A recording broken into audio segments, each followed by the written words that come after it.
Porque os demônios pediram para Jesus enviá-los para os porcos. O primeiro confronto entre Jesus e Satanás resultou na vitória de Jesus sobre as tentações, conforme narrado em Mateus capítulo 4, versículo 1 ao 11. Ele continua a desafiar e dominar duas das principais fortalezas de Satanás. O domínio do mundo espiritual, exercendo autoridade sobre os demônios em Mateus capítulo 8, versículo 28 ao 34, e o domínio sobre a doença, curando um paralítico em Mateus capítulo 9, versículo 1 ao 8. Depois que a tempestade foi milagrosamente acalmada, Jesus e seus discípulos continuaram sua jornada pelo Mar da Galileia. O próximo incidente se concentra exclusivamente em Jesus, sem mencionar os discípulos, conforme relatado em Mateus capítulo 8, versículo 28 ao 34. Ao chegar ao outro lado, na região dos Gerazenos, Jesus encontrou 2 homens possuídos por demônios, que saíam dos túmulos. Eles eram tão violentos que ninguém conseguia passar por ali. Eles gritaram: "O que você quer conosco, Filho de Deus? Você veio aqui para nos atormentar antes do tempo determinado?" A certa distância, havia uma grande manada de porcos pastando.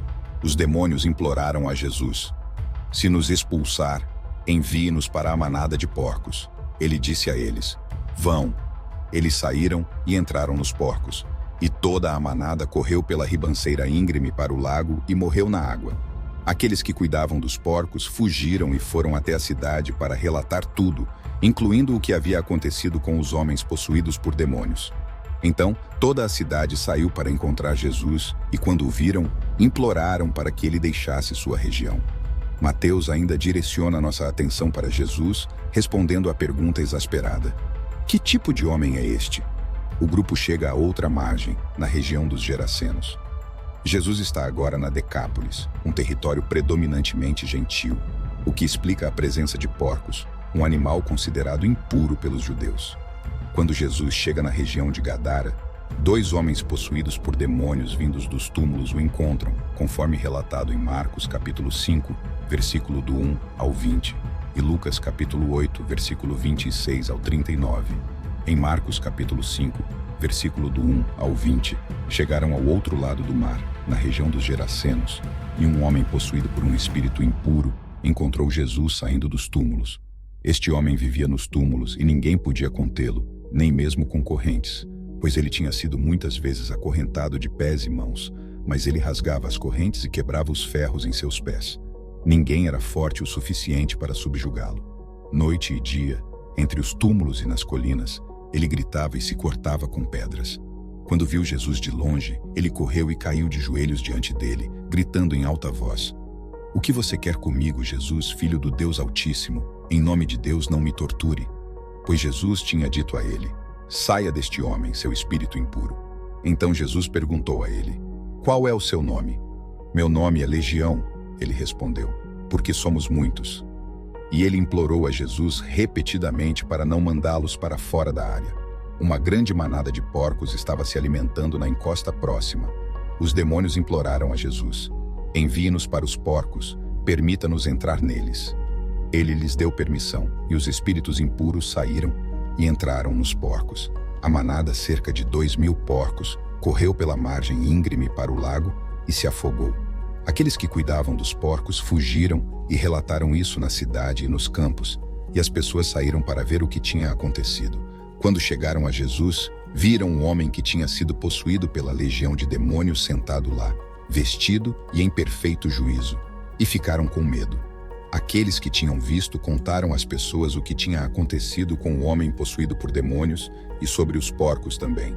Então as pessoas começaram a implorar a Jesus para deixar sua região. Enquanto Jesus estava entrando no barco, o homem que tinha sido possuído por demônios implorou para ir com ele. Jesus não o deixou, mas disse: "Vá para casa, para sua própria gente, e conte a eles o quanto o Senhor fez por você e como ele teve misericórdia de você." Então, o homem foi embora e começou a contar na Decápolis o quanto Jesus tinha feito por ele, e todas as pessoas ficaram maravilhadas. Grandes multidões da Galileia, da Decápolis, de Jerusalém, da Judéia e da região do outro lado do Jordão seguiram Jesus. A situação era perigosa porque os 2 homens eram tão violentos que ninguém conseguia passar por ali. Eles eram conhecidos e temidos pelo público em geral. Os demônios, assim como Satanás, rapidamente reconheceram Jesus como o Filho de Deus, conforme narrado em Mateus capítulo 4, versículo 3 ao 6. Este é um título que os discípulos eventualmente usarão ao desenvolver uma melhor compreensão da sua singularidade como aquele a quem o Pai revelou ser seu Filho amado, de acordo com Mateus capítulo 16, versículo 16, Mateus capítulo 14, versículo 33, Mateus capítulo 3, versículo 17 e Mateus capítulo 17, versículo 5. Mas vindo dos demônios, o uso do título anuncia seu reconhecimento de que outra fortaleza de Satanás, o mundo espiritual, está sendo invadida e dominada. Os demônios contrastam com os discípulos no versículo 27, pois eles sabem quem é Jesus. No entanto, apesar desse entendimento, eles continuam sendo demônios, conhecendo Jesus, mas o odiando. A pergunta que os demônios fazem a Jesus pode ser dura e temerosa, dependendo do contexto. Em Marcos capítulo 1, versículo 24, é apresentada de uma maneira odiosa e temerosa. O título Filho de Deus deve ser entendido em seu sentido mais rico. Os demônios reconhecem Jesus não apenas em termos de seu poder, mas também de sua pessoa. Ele era o Messias, o Filho de Deus. A segunda pergunta indica que as hostes demoníacas serão torturadas e rejeitadas eternamente, como em Judas capítulo 6. Ao fazer essa pergunta, eles reconhecem que Jesus é aquele que realizará este dever judicial no tempo determinado, confirmando assim o significado completo de Filho de Deus. O fato de Jesus estar limitando sua atividade antes do tempo determinado indica que a expulsão de demônios por Jesus foi um sinal de que o reino estava se aproximando. Esses demônios pareciam estar bem cientes de uma hora predeterminada do julgamento das tropas de Satanás. "O que você quer conosco, Filho de Deus?" eles gritam. "Você veio aqui para nos atormentar antes do tempo?" Isso prenuncia a chegada do reino, bem como a invasão e conquista das fortalezas de Satanás, apesar do fato de que a hora do julgamento final aguarda o retorno de Jesus em glória, como em Mateus capítulo 4, versículo 17, e Mateus capítulo 12, versículo 28 ao 34. Os demônios imploraram a Jesus que aceitasse sua proposta, e ele aceitou. Depois de receber permissão de Jesus, os demônios deixaram os homens e entraram na manada de porcos. Quando os demônios entraram nos porcos, eles enlouqueceram e correram de um penhasco para o mar da Galileia. Ironicamente, a tentativa dos demônios de evitar o castigo eterno levou à destruição de seus hospedeiros terrestres. Jesus não tinha razão para não aceitar sua proposta, pois servia para os seus propósitos. Primeiro, resultou na libertação dos homens dos demônios. Segundo, os porcos eram criaturas impuras, de acordo com a tradição judaica. Portanto, um emblema apropriado e um porto seguro para os demônios. Terceiro, aceitar sua proposta não alterou o destino final dos demônios no dia do julgamento. Portanto, Jesus aceitou sua proposta, pois os demônios estavam essencialmente fazendo o trabalho de Jesus para ele. Mais importante ainda, Jesus não estava pecando ao aceitar a sugestão dos demônios. Por outro lado, o encontro de Jesus com Satanás no deserto foi completamente diferente. Se Jesus cedesse às exigências de Satanás, ele seria levado à desobediência. Como resultado, Jesus repreendeu Satanás com as Escrituras e se recusou a ceder às suas exigências. A distinção principal entre os dois casos é que a petição dos demônios em Mateus 8 não levou Jesus a pecar, enquanto as exigências de Satanás tinham a intenção de fazê-lo. Os demônios imploraram para serem enviados a um rebanho de porcos próximo, algo que não seria problemático para os judeus, que consideravam porcos e demônios igualmente impuros. Jesus alertou seus discípulos para não lançarem pérolas para os porcos, como em Mateus capítulo 7, versículo 6. Segundo Pedro, falsos mestres são pessoas que retornam à sua natureza pagã, como em 2 Pedro capítulo 2, versículo 22. No entanto, como a costa oriental do Mar da Galileia era uma área gentia, esses porcos não eram selvagens, mas criados para o mercado. Seus proprietários ficariam devastados ao perder um rebanho tão grande que Marcos estima em cerca de 2.000 porcos. O pedido dos demônios para entrar nos porcos tinha um propósito adicional e mortal. Sabe-se que os demônios infligem danos e agonia à criação de Deus, fazendo de tudo para alimentar a hostilidade contra Jesus e sua invasão da fortaleza de Satanás, como em Mateus capítulo 17, versículo 14 ao 20. A destruição dos porcos leva os gentios da região a pedirem a Jesus que vá embora, como em Mateus capítulo 8, versículo 34. Essa resposta é um triste comentário sobre a perversão de seus valores, pois seria de se esperar que se alegrassem com uma vitória sobre os demônios de Satanás. No entanto, como um comentarista afirmou ao longo dos séculos, o mundo rejeitou Jesus porque prefere os porcos. Jesus não destrói os demônios. Ele permite que o mal siga seu curso neste mundo até o dia em que tudo será corrigido. O resultado do exorcismo não é mencionado em Mateus, mas Marcos e Lucas observam que o homem possuído por demônios de Gadara implorou para se juntar a Jesus. No entanto, Jesus o instrui a ir para casa e contar à sua família e amigos o quanto Deus fez por ele, como em Lucas capítulo 8, versículo 38 e 39, e Marcos capítulo 5, versículo 18 e 19. Ao ver os discípulos com Jesus, o ex-demoníaco deseja ser como eles, mas Jesus o envia de volta à sua cidade natal para testemunhar. Em um sentido, os 12 seriam pescadores de homens, mas entre seu próprio povo, aquele gentio agora seguidor de Jesus seria um pescador de homens. À luz dos versículos 33 e 34, a perda do rebanho se torna um meio de expor os verdadeiros valores das pessoas na área. Eles preferem porcos às pessoas e porcos ao Salvador, como em Mateus capítulo 8, versículo 34. Este versículo revela o caráter pecaminoso da humanidade. Jesus tinha acabado de expulsar demônios de 2 homens e enviado os espíritos malignos para um rebanho de porcos que correram em direção a um penhasco e se afogaram no mar. Quando os pastores contaram o que aconteceu para os habitantes da cidade próxima, toda a comunidade ficou furiosa com o Salvador. Qual era o seu principal problema? Era a potencial queda econômica e perda de negócios. Eles estavam mais preocupados com seu bem-estar econômico do que com sua saúde espiritual. Quando viram Jesus se aproximando da cidade, pediram para ele sair. Infelizmente, somos culpados do mesmo erro. Nos acostumamos a viver com o pecado e não queremos pensar em Deus removendo-o, especialmente se isso significa perder prazeres ou renda percebidos. Apegar-se ao pecado é uma das coisas mais tóxicas que podemos fazer. O final desta história é significativo em sua totalidade. Mostra mais uma vez que o ministério de Jesus não se limita para os judeus, mas prefigura a missão para os gentios. Isso também mostra que a oposição a Jesus não é exclusivamente judaica. Nesse sentido, confirma que os oponentes em Mateus não são escolhidos com base na raça, mas de acordo com sua resposta a Jesus. Refletir sobre nossa propensão ao pecado e resistência a permitir que Deus o remova, especialmente se isso implicar na perda de prazeres ou renda, está profundamente enraizado nas Escrituras. Antes de continuarmos, quero fazer uma rápida pausa para lembrá-los de conferir os links na descrição. Lá, você encontrará recursos adicionais para aprofundar seu conhecimento sobre as Escrituras e explorar assuntos relacionados à fé.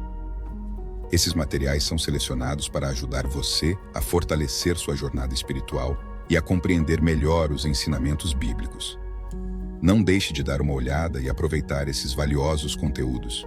E claro, se você estiver gostando do vídeo, não se esqueça de curtir, compartilhar e se inscrever no canal para mais explorações bíblicas. Vamos continuar nossa jornada. A Bíblia frequentemente aborda o conflito entre os desejos terrenos e a obediência a Deus. Em Mateus capítulo 6, versículo 19 ao 24, Jesus fala sobre a impossibilidade de servir a 2 senhores, enfatizando que não podemos servir a Deus e as riquezas. Este ensinamento destaca que a lealdade ao pecado e a busca por ganhos materiais podem nos afastar de Deus.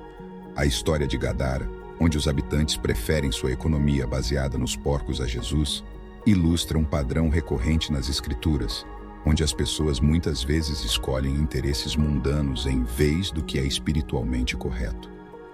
Em Romanos capítulo 12, versículo 1 e 2, Paulo exorta os cristãos a não se conformarem com o padrão deste mundo, mas a serem transformados pela renovação de suas mentes, para que possam discernir a vontade de Deus. Isso sugere que a resistência ao pecado e a transformação espiritual são fundamentais para a fé. O ministério de Jesus, se estendendo para os gentios, é um tema central no Novo Testamento. Efésios capítulo 2, versículo 11 ao 18, discute como Cristo removeu a barreira entre judeus e gentios, criando em si um novo povo. Esta inclusão dos gentios na promessa da salvação reflete a universalidade do amor e misericórdia de Deus, reforçando a ideia de que a oposição a Jesus e a sua mensagem não se baseia na etnia ou origem cultural, mas na disposição do coração para responder a ele. A narrativa em Mateus também destaca que a oposição a Jesus transcende as barreiras raciais e culturais.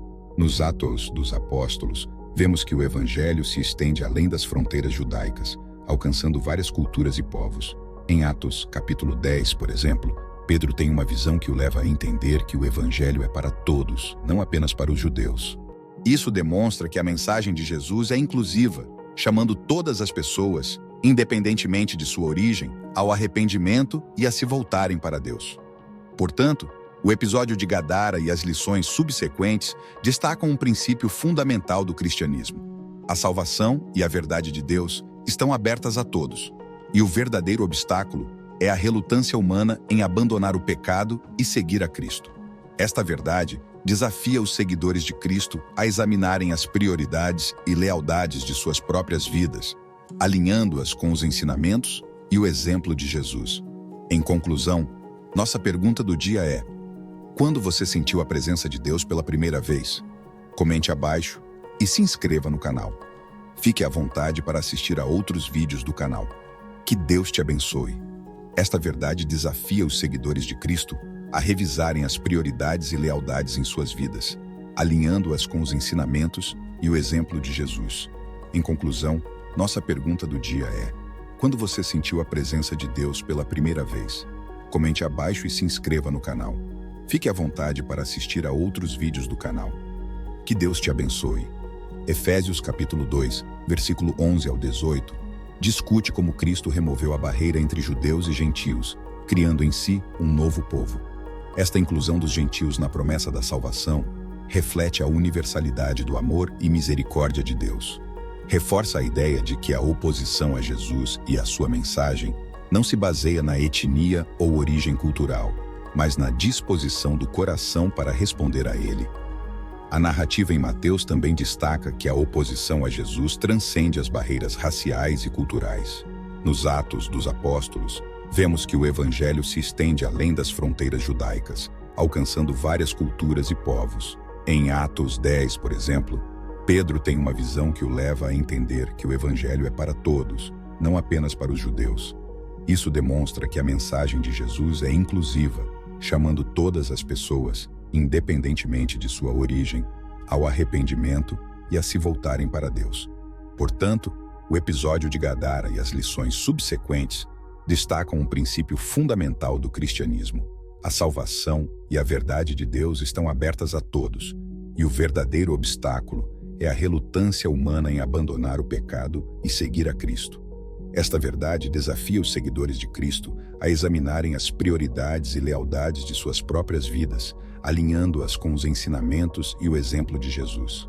Em conclusão, nossa pergunta do dia é: quando você sentiu a presença de Deus pela primeira vez? Comente abaixo e se inscreva no canal. Fique à vontade para assistir a outros vídeos do canal. Que Deus te abençoe.